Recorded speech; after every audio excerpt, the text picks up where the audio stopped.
Hi, I'm Johanna Kitchell, Orchestra Director at Riverside Junior High in Fishers, Indiana. And I'm Lani. I'm an Orchestra Director at Alamo Heights Junior School in San Antonio, Texas. And today we're going to talk about vibrato and how to teach it in the classroom setting.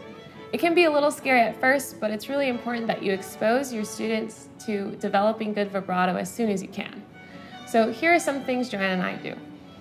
I like to start with the preliminary shifting exercises because a lot of those same motions, such as sliding up and down the fingerboard, really emulate a good vibrato motion as well. So it's like teaching two things at once. Next, what I like to do is have some fun in my classroom by passing out egg shakers to everybody. Like these. I pass them around to all my students and put some sort of track as a background. I like to use electronic music, but you can use a pop tune that you like.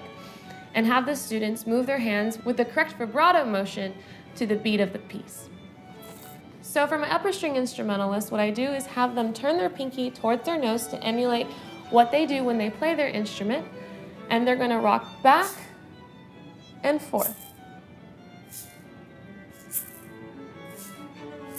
to the beat of the piece. What's really important is that you explain to your students that vibrato is to the note, behind the note, to the note, but never over the note, so you want to be careful.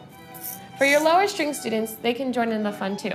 I have them put the egg on their collarbone and then shake up and down.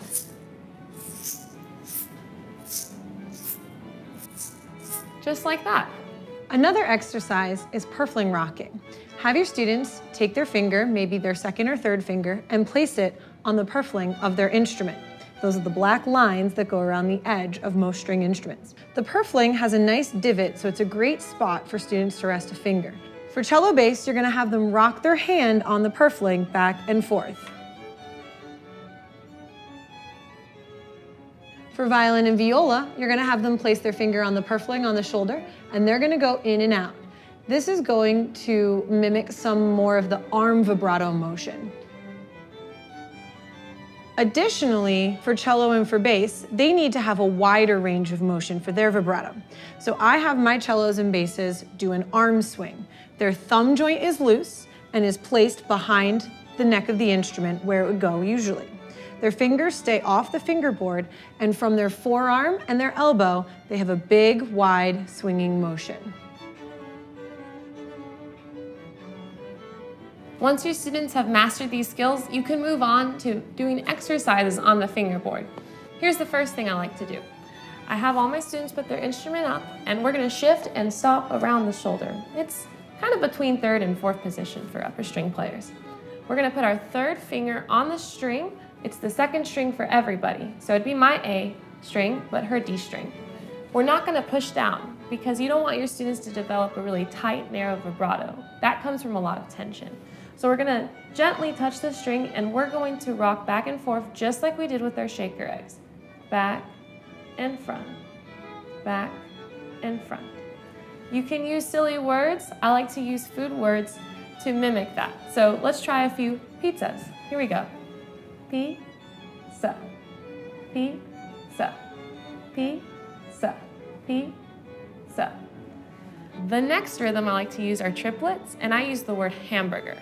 When students are doing triplets, be sure that they're starting at the note, going back, coming to the note, then the next set of triplets starts behind the note, coming back to the note, then behind the note.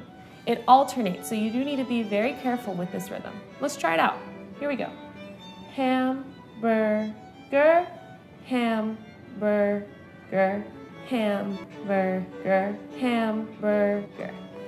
Last one I do is basically just a faster version of pizza. I call it enchilada since I'm from Texas and I really like those. Let's give it a go. Ready? Here we go. Enchilada, enchilada, enchilada, enchilada. I'm doing wrist vibrato right now using my shoulder as a fulcrum, but if your students start to diverge to arm vibrato and it looks very technically sound, allow them to discover their arm vibrato as well and then teach them the wrist vibrato later. After that, what I do is I find a harmonic on the same string and I have them do the same exercise with harmonics to relieve the tension. When doing this exercise, it does not sound pretty because the harmonic will not sound when you're rocking the finger back. But it's really important to allow your students to do this in order for them not to develop any tension when they're learning vibrato. So first, let's find the harmonic on the string.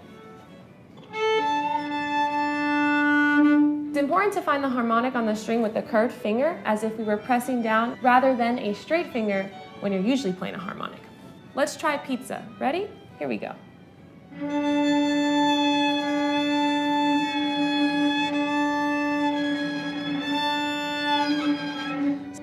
Great. Sounds kind of like a scary movie. The next thing that we do is we're going to do the same exercise, but we're going to apply some pressure.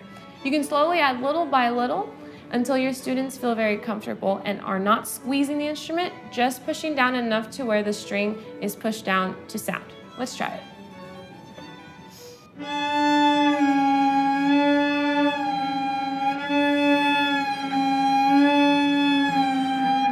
Fun. After that, when your students feel really comfortable and do not need the fulcrum anymore, you can bring them back to first position and try some new rhythms that you've made up as well. Johanna is going to show you enchilada turning into a pretty cool vibrato.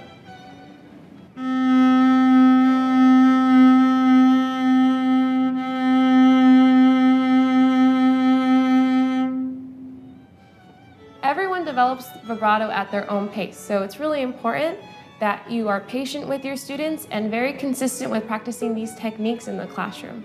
I hope these tips help you teach vibrato in a classroom setting.